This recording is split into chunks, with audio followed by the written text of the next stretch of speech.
बैठक में बवाल काटना ओवैसी को पड़ गया महंगा। वक्फ बोर्ड पर बवाल मचाया, मंत्री ने ओवैसी को सबक सिखाया। क्या ओवैसी की वजह से गुस्से में आ गए मुसलमान?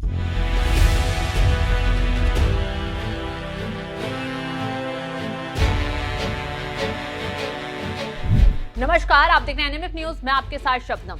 वक्फ बोर्ड संशोधन बिल पर मुसलमानों से ज्यादा विपक्ष के नेता बवाल काट रहे हैं। पहले संसद में हंगामा कर इस बिल को फंसाने की कोशिश की ताकि मोदी सरकार की किरकिरी करवाई जा सके, और जब ये बिल जेपीसी के पास पहुंच गया तब भी मुसलमानों के ठेकेदार बनने वाले नेताओं को चैन नहीं आ रहा है। विरोधियों की लाइन में सबसे आगे खड़े हैं असदुद्दीन ओवैसी। दरअसल इस बार तो ओवैसी ने हद ही पार कर दी। जेपीसी की बैठक में ऐसा बवाल मचाया, सामने बैठा एक एक नेता दंग रह गया।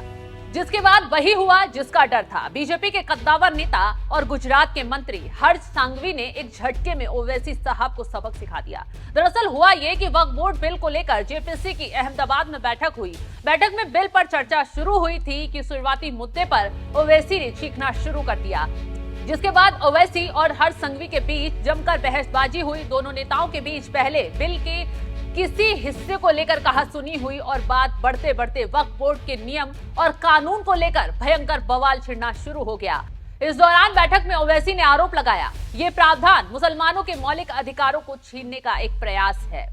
जैसे ही ओवैसी ने ये बात दोहराई, वैसे ही हर्ष सांघवी भड़क उठे और जवाब देते हुए तुरंत कहा कि हम सभी धर्मों के मौलिक अधिकारों को संरक्षित करने का प्रयास करते हैं। कोई भी व्यक्ति वक्फ बोर्ड में आवेदन करता है और नागरिकों के टैक्स का पैसा बिना सुनवाई के जब्त कर लिया जाता है। आम नागरिक का क्या कसूर?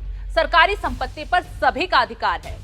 तो एक तरफ बैठक में ओवैसी तड़प रहे थे, तो दूसरी तरफ कांग्रेस कैसे पीछे रह जाती। कांग्रेस ने भी उनके सुर में सुर मिलाकर बता दिया कि इस बिल से उसकी हालत भी ठीक नहीं है, क्योंकि कांग्रेस को अपना वोट बैंक खिसकने का डर सताने लगा है। तुरंत इस बैठक में कांग्रेस नेता इमरान खेड़ावाल ने आपत्ति जताई और कहा कि इस संशोधन बिल से पूरा मुस्लिम समाज चिंतित है। अगर सरकार को मुसलमानों की चिंता थी तो ऐसा बिल लाना चाहिए था जो मुसलमानों के लिए फायदेमंद होता।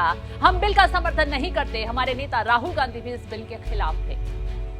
राहुल गांधी और ओवैसी के इस बिल पर विरोध करने की वजह वोट बैंक है, ये सब जानते हैं। मौलानाओं का दिल दुखाया तो ना कांग्रेस को फायदा होगा ना ओवैसी साहब को। खैर, विपक्ष अब कितना भी माहौल बना ले, मिलेगी निराशा ही, क्योंकि हालात बता रहे हैं कि माहौल बिल के पक्ष में बनता हुआ नजर आ रहा है। 1 करोड़ से ज्यादा ईमेल जेपीसी के पास पहुंच चुके हैं, जिसकी रायशुमारी इस बिल पर काफी मायने रखेगी। अब तक 7 बैठ के बिल को लेकर जेपीसी की हो चुकी हैं और आखिरी फैसला विपक्ष के होश उड़ा देगा, क्योंकि अमित शाह पहले ही इशारा दे चुके हैं कि जल्द ही वक्फ बोर्ड संशोधन बिल संसद में पारित किया जाएगा। पूरा है वक्फ संशोधन विधेयक 2024 वक्फ संपत्तियों के प्रबंधन और संरक्षण और उसके दुरुपयोग तीनों को कमिटेड है और आने वाले दिनों में पार्लियामेंट में इसको पारित किया जाएगा। ओवैसी के बौखलाने की खबर जैसे ही सामने आई, वैसे ही दिल्ली हज कमेटी की चेयरपर्सन कौशर जहां ने भी ओवैसी साहब को 1 मिनट में आईना दिखा दिया। सख्त लहजे में चेतावनी देते हुए कहा, ओवैसी साहब, मैं पहले भी बता चुकी हूं, अब दोहरा रही हूं। संशोधन से वक्फ बोर्ड खत्म नहीं होगा, बल्कि चंद लोगों की दादागिरी खत्म होगी।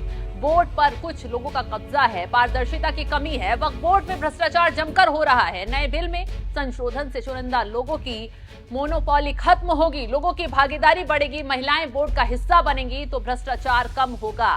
चंद लोगों की बजाय पूरी कौम का भला होगा। इसलिए लोगों को गुमराह मत कीजिए। आज आप विरोध कर रहे हैं, कल कौम के लोग आपका विरोध करेंगे, क्योंकि आज मुसलमानों की नई पीढ़ी पुराने फंदों में नहीं फंसने वाली।